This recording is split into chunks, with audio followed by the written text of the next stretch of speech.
Hello అండి, welcome to F2 talks. ఈ మధ్య డాక్టర్లు కూడానండి మటన్ పాయా సూప్ కన్నా కూడా మటన్లో బోన్స్ ఎక్కువ అడిగి వేయించుకుని మరి దాన్ని సూప్ లాగా మరగబెట్టుకుని తాగేయండి, చాలా బలం అన్ని వయసుల వాళ్ళకి అంటున్నారండి. వాళ్ళే సజెస్ట్ చేస్తున్నారు కదా, అలాంటి సూప్నే మనకి ఏలూరు అస్లం చికెన్ పకోడీ సెంటర్ వాళ్ళు చక్కగా వేడివేడిగా అమ్ముతున్నారు. అదేంటో కానీ 2 దబరాలు ఉడికిస్తారండి, వెంటనే మన కళ్ళ ముందే టప్ టప్ టప్ మన వచ్చిన వాళ్ళందరూ సూప్ తాగేస్తారు. 60 రూపాయలు తీసుకుంటారు, ఒక పెద్ద పింగాణి బౌల్లో వేసిస్తారనమాట. టేస్ట్ మాత్రం చాలా బాగుంటుందిలేండి. ఇంక నేను కూడా వర్షం పడుతుంది కదా, సూప్ తెప్పించుకున్నాను, దాంతోపాటుగా చికెన్ పకోడీ కూడా తెప్పించుకున్నాలేండి. అయితే ఇప్పటిదాకా మీరు చూస్తున్న వీడియోస్లో నేను ఇలాగ బయట తెప్పించుకున్న ఏ వస్తువు అయినా సరే, ఇంతకుముందు వీడియోలో కూడా నేను 10 రూపాయలు 20 రూపాయలకి దొరికే టిఫిన్ గురించి కూడా చూపించాను, చూసారా? ఇవన్నీ కూడా టేస్ట్ నేనే చేస్తాను తప్పితే పిల్లల దాకా వెళ్ళనివ్వనండి.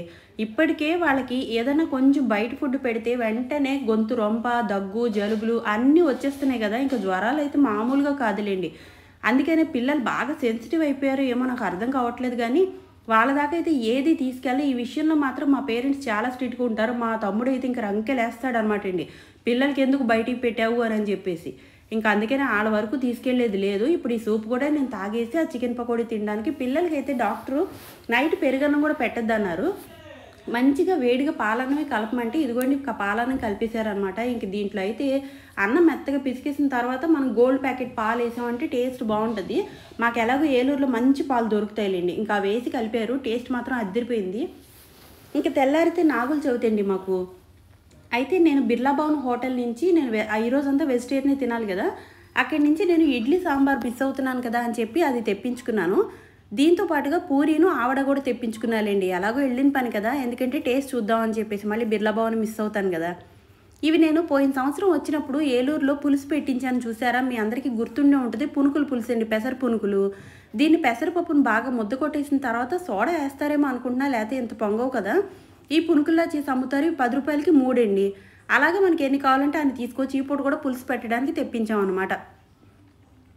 ఇంక ఈ బిర్లా భవన్ నుంచి వచ్చారు అని అంటే కనుక సాంబార్ ఇడ్లీతో పాటు ఆవడ కంపల్సరీ అండి. ఈ 2 చాలా ఫేమస్ ఆ సెంటర్లో మాత్రం. ఈ ఆవడను కూడా కొంచెం తినేసిన తర్వాత మెల్లగా మేము పుట్ట దగ్గరికి వెళ్దామని చెప్పేసి రెడీ అవుతున్నాం అనమాట. ఈ ఆవడ కోసం విడిగా బూందీ కూడా ప్యాక్ చేసి ఇచ్చారండి. ఇంక పిల్లల్ని కూడా రెడీ చేసి పుట్ట దగ్గరికి బయలుదేరుతున్నాము. పెద్దబాబుకి అయితే అస్సలు బాగాలేదనమాట, పాపం తను వచ్చే పొజిషన్లో కూడా లేడు.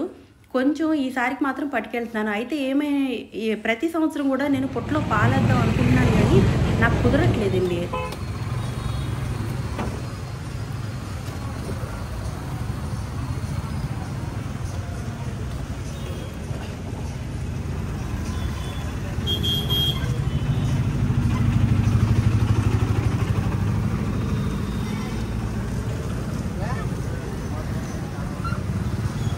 ఇంకొక నోటు ఏమైనా ఉంటే ఇవ్వరా, నేను యాడ్ చేస్తాను మీకు. అది కొంచెం చిరిగిందని చూపిస్తున్నాడు పాపం ఆయన.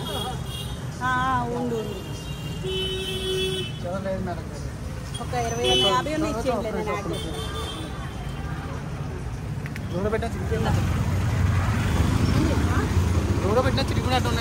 అదేలేండి.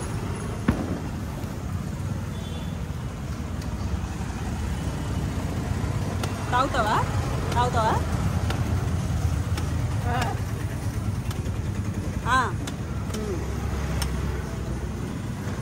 లేదు,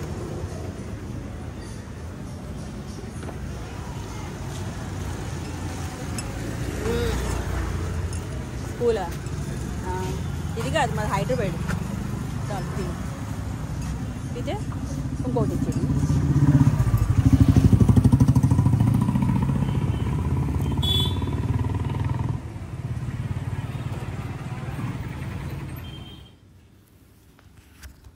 నేను ప్రతి సంవత్సరం వేద్దాము అనుకుంటున్నప్పుడల్లా నాకు ఏదో ఒక అడ్డంకి వస్తుంది. అందుకనే ప్రతి సంవత్సరం మా నలుగురు పేరు మీద మా వారే వేసేస్తున్నారండి పుట్టలో పాలు గుడ్లు కూడాని. ఇంకా ఈ సంవత్సరం మాత్రం పెద్దబాబుకి బాగాలేదు, తన చేతులతోనే గుడ్డు అది వేయిస్తే కొంచెం దోష నివారణ కూడా అవుతుంది అంటారు. పిల్లలకి ఎలాంటి ప్రాబ్లమ్స్ ఉన్నా కూడా మన సుబ్రహ్మణ్యేశ్వర స్వామి దగ్గరికి తీసుకెళ్ళి మొక్కిస్తే మాత్రం ఖచ్చితంగా క్లియర్ అవుతాయి అంటారండి. అందుకనే పెద్దబాబు కొంచెం ఓపిక లేకపోయినా ఇదిగోండి వస్తూ దారిలో కొబ్బరి బొండం పట్టించి మరీ తీసుకొచ్చాను. ఇంకా ఫస్ట్ నేను పాలు, పసుపు కుంకుమ, ఆవు పాలు దొరికినాయి, ఆవు పాలు ఈ గుడ్లు పెట్టేసిన తర్వాత పిల్లలది వాళ్ళ చేతే పెట్టించాను. మా వారు ఇక్కడ లేరు కాబట్టి ఆయన పేరు మీద కూడా నేనే పెట్టేశానండి. ఇందాక కొబ్బరి బొండలు తాగుతున్నప్పుడు ఒక తాత వచ్చారు చూసారా? ఆయనకి కాళ్ళు లేదు, చెవులు వినపడట్లా, మాట కూడా రావట్లేదండి. కానీ నిజంగా చెవులు, మాట లేకపోతే బతకడం ఈ భూమి మీద చాలా కష్టం అనమాట. మనం చెప్పేది పాపం వాళ్ళకి వినపడదు. వాళ్ళు చెప్పేది వాళ్ళు చెప్పలేరు కూడా మనకి. నిజంగా ఆ సైన్ లాంగ్వేజ్ అంతా కూడాని వాళ్ళకి పాపం అర్థం కాక ఎందుకోనండి ఇలాంటి వాళ్ళ కోసం గవర్నమెంట్ ఏమైనా చేస్తే బాగుంటుంది అనిపిస్తుంది కానీ ఆల్రెడీ సదరం పెన్షన్స్ అవన్నీ పెట్టింది. ఇప్పుడు ఏపీలో 6,000 ఇస్తున్నారు ఇలాంటి వికలాంగులకి, దివ్యాంగులకి వికలాంగ పింఛన్ అని చెప్పేసి.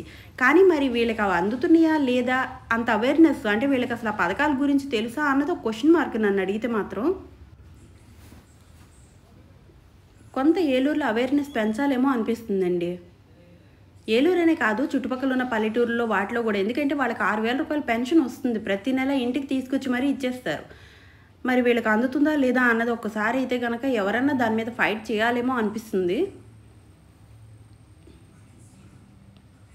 ఇంక పెద్దబాబుకి అయితే జ్వరంగా ఉంది. నేను అలాగే ట్యాబ్లెట్ వేసి మరీ తీసుకొచ్చానమాట. ఇంకా ట్యాబ్లెట్ వేసాను కదా, ఇప్పుడు బాగా చెమట వచ్చేస్తుంది తనకి.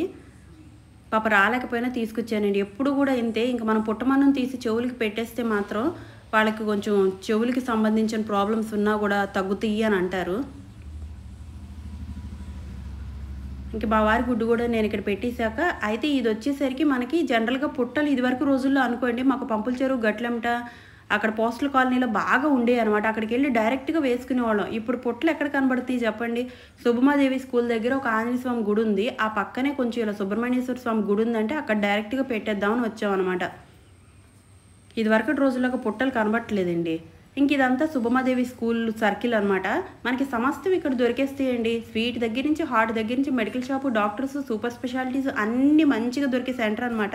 ఈ పాయింట్ దగ్గర నుంచి తంగెళ్ళమూడికి షార్ట్ కట్ ఇది.